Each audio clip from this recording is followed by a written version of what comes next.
Karena kita nggak bisa mewakili masa depan kepada orang lain. Mau itu upline, downline, crossline, semua nggak bisa. Coba bayang kalau saya nggak berubah diri saya. Emang bisnis ini memerlukan orang lain, betul nggak? Tapi kalau saya nggak ngerubah diri saya, bagaimana saya mau merubah hal yang ada di luar diri saya?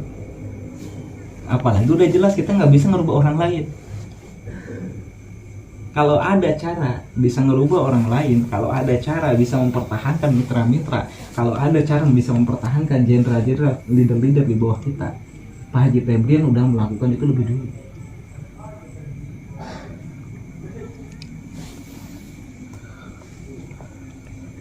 Sebelum saya bergabung, udah ada kurang lebih 600 orang yang dapat mobil cash. Gak tau 600, gak tau 800 mobilio. Pak Jarod kurang lebih 200-an. Pertanyaannya pada kemana orang-orang itu? Apakah semuanya luxury? Enggak. Cuma seberapa orang sih luxury yang bertahan sampai sekarang?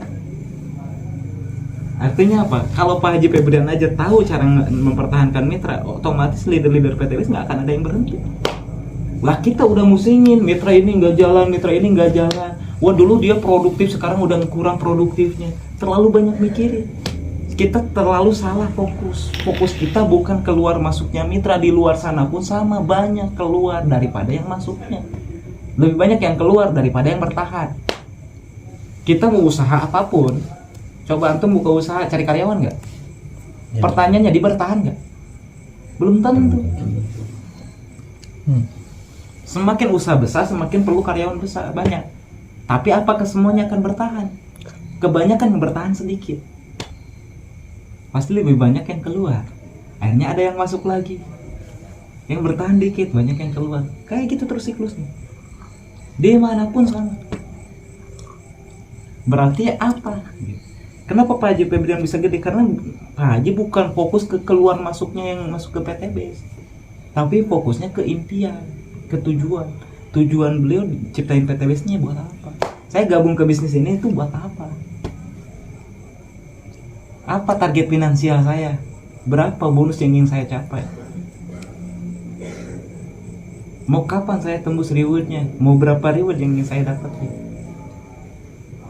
Tujuan saya gabung ke bisnis ini, tujuan hidup saya apa? Jadi diperjelas semuanya. Tujuan finansialnya pengen bonus berapa? Tujuan rewardnya mau kapan tembus? Tujuan hidup, apakah hanya sekedar ngejar harta, ngejar duit, atau kita mau bermanfaat? Nah itu diperjelas. Kita aja nggak ada tujuan baik pengen bonus berapa kok.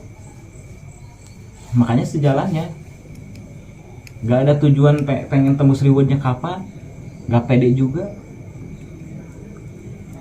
Apalagi tujuan hidup cuma ikut-ikutan doang, bermanfaat bagi yang lain, cuma ikut-ikutan doang, nggak benar-benar serius. Kalau benar-benar serius beda hasil. Faktanya dari kita banyak leader-leader yang ngomong, karena nih bentar ya saya lagi fokus dulu nih ngebedain sistem, lagi berusaha ngaktifin lagi mitra-mitra yang kemarin vakum dan lain sebagainya, salah fokus. Makanya kayak seperti tikus mati di lubung padi. Konyol gitu. Kalau tikus mati di lubung padi, itu sumber makanan dia, tapi dia bisa mati di situ. Kenapa? Berarti bego. Paham nggak? Yeah. Kalau manusia mati di lumbung di gudang makanan, matinya karena kelaparan. Berarti yang salah siapa? Yang manusia itu sendiri. Kalau kita cari peluang di dalam peluang yang bagus, berarti siapa yang gugup? Kalau kita masih mikirin hal-hal yang di luar, sedangkan kita di bisnis ini udah jelas nih peluangnya bisa ngelunasin hutang riba, peluangnya bisa ngebantu anak sekolah, peluangnya bisa masa depan anak lebih jelas, peluangnya banyak nih. Tapi kalau kita mati di bisnis ini, kita nggak berbonus di bisnis ini, berarti yang salah siapa? Salah kita sendiri. Kenapa bisa kayak gitu? Karena nggak punya impian. Udah jelas di sini tuh sumber rezeki di mana kita bisa punya mobil, bisa punya rumah, bisa punya penghasilan kita juga bebas mau berapa nggak dibatas. Mau 10 juta sebulan, mau 100 juta sebulan. Banyak yang belum peraih mobil, udah punya bonus gede. Sumber rezeki kan? Nah kalau kita nggak punya bonus di bisnis ini berarti siapa yang salah? Kita sendiri. Kalau kita lama dapat mobil siapa yang salah? Bukan perusahaan. Pak Haji Febrian ya nggak ngegaji kita. Antum nggak digaji sama aneh. Nggak usah ngejilat, bos saya udah kayak gini. Tapi buktikan dengan prestasi. Karena yang ngegaji kita itu sistem. Udah jelas sistemnya. Kalau sponsor bonusnya sekian, kalau pasangan bonusnya sekian, kalau reward poinnya sekian, tembus.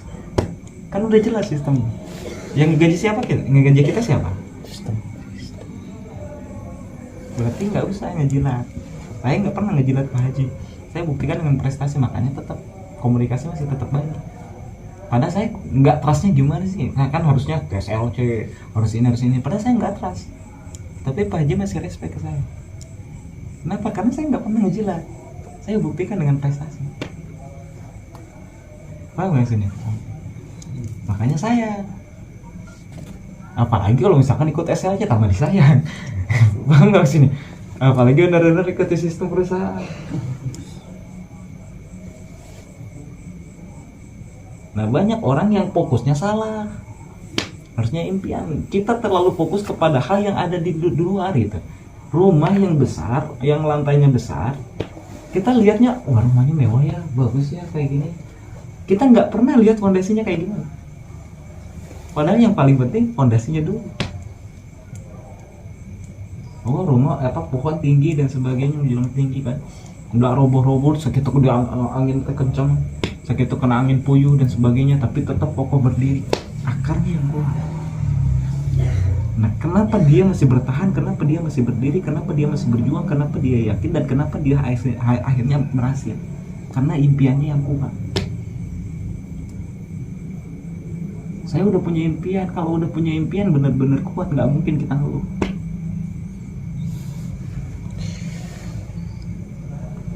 Pertanyaannya, seorang ibu udah jelas di mana dia punya anak, anaknya diculik. Nah kata penculik, kalau misalkan ibu nggak tebus anak ibu besok hanya cuma lihat mayatnya doang, dan itu udah nggak ada organ, udah nggak ada jantungnya, udah nggak ada ginjalnya, udah lagi musim kan penculikan kan, ya, udah nggak ada semuanya.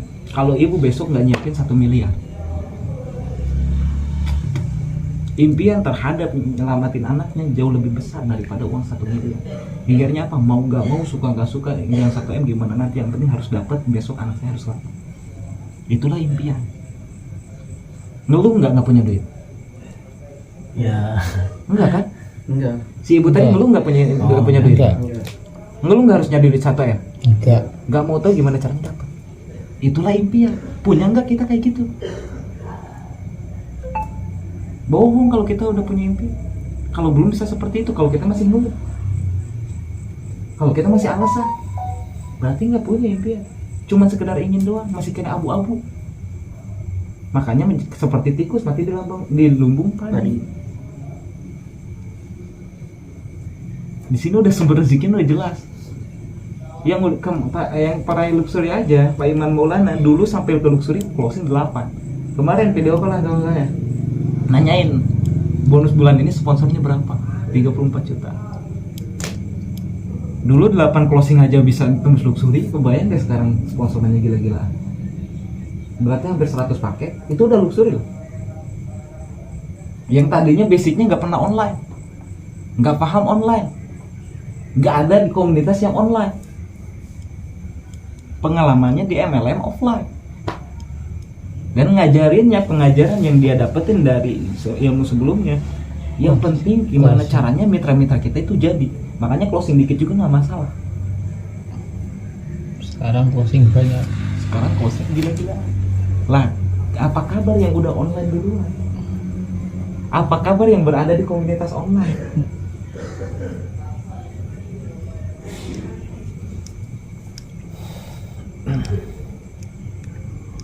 Kenapa bisa seperti itu?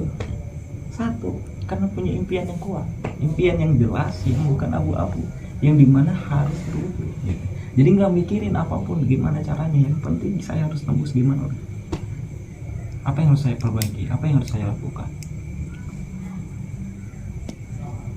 Dan ketika orang punya impian yang besar, impian yang jelas, dia selalu ridho, selalu nerima. Ridho dengan ikhlas beda. Kalau ikhlas apa yang ada di hati kita untuk keluar. Nah, tindakan kita misalkan harus ikhlas. Kalau kita memberi harus ikhlas, berarti apa yang kita beri ke luar itu ikhlas. Kalau ridho, apa ketetapan Tuhan yang Maha Kuasa, apa ketetapan Allah kepada diri kita. Berarti apapun yang terjadi hari ini itu semuanya udah diatur Allah. Nah, kitanya nggak ridho, nggak nerima. Kalau nggak nerima berarti nggak ridho. Ngeluh jadinya. Ngeluh, beralasan. Kalau seandainya kita harus ngebangun dari nol, ya udah ngebangun dari nol. Jadi selalu ridho dan selalu evaluasi. Yang dievaluasi apa? 3 kan yang dievaluasi. Yang pertama impian itu 3. Impian terhadap finansial, impian terhadap reward, kan ada reward karena untuk impian kita kan. Terus yang ketiga tujuan hidup, itu dari impian. Terus yang kedua yang harus dievaluasi ilmu. Kita udah dapat belum ilmunya, udah dapat belum pengetahuannya. Ilmu yang harus kita cari yang harus sesuai dengan tujuan kita supaya langsung dipakai, dipraktekkan. Nah yang ketiga evaluasi tindakan kita. Jadi nerima langsung evaluasi. Kalau kita ditabuk sama orang, marah nggak? Pasti. Marah nggak? Marah. Kalau misalkan kita yang salah, marah nggak? Nggak mikir. Nah apapun yang terjadi kita harus nerima. Kalau misalkan ditahu karena kita yang salah, terus kita marah, berarti kita gak nerima, gak ridho. Kalau misalkan seandainya saat ini jaringan kita rontok terus kita nggak nerima karena kita yang salah, berarti nggak ridho. Tapi beda halnya kalau misalkan bukan kita yang salah, kalau kita ditabuk tanpa alasan terus kita diam aja, berarti itu pas. Ridho dengan pasrah beda. Kalau misalkan seandainya jaringan kita rontok terus kita pasrah, oh ya udah berarti saya ridho, katakan dari harus ridho, akhirnya udah ridho tanpa kita evaluasi apa yang salah, berarti kan pasrah. Karena semua yang terjadi itu pasti ada sebab dan akibat. Nggak mungkin tiba-tiba jaringan rontok kalau nggak ada sebab. Nggak mungkin tiba-tiba bonus dengan Cia kalau nggak ada sebab. Gak mungkin tiba-tiba bonus gede kalau nggak ada sebab. Kita kadang-kadang terlalu terekspektasi dengan hasil. Hasil misalkan Mas Gianto udah pernah mendapat bonus sekian, terus tiba-tiba turun. Ekspektasi dia yang dia lakukan ketika dia bertindak pengennya seperti kemarin, sedangkan tindakan dia nggak seperti kemarin, yang menuju kemarin. Akhirnya apa? Nggak dapat, akhirnya dongkol. Kita kalau nggak ridho, kita tetap bergerak, ya tetap bertindak. Ujung-ujungnya apa? Ya dongkol lah, sedih lah, butek, iri dengan pendapatan orang lain. Padahal tetap aja harus prospek, tetap aja harus berjuang. Iya. Tapi kalau kita ridho dan kita evaluasi, maka akan ada perubahan.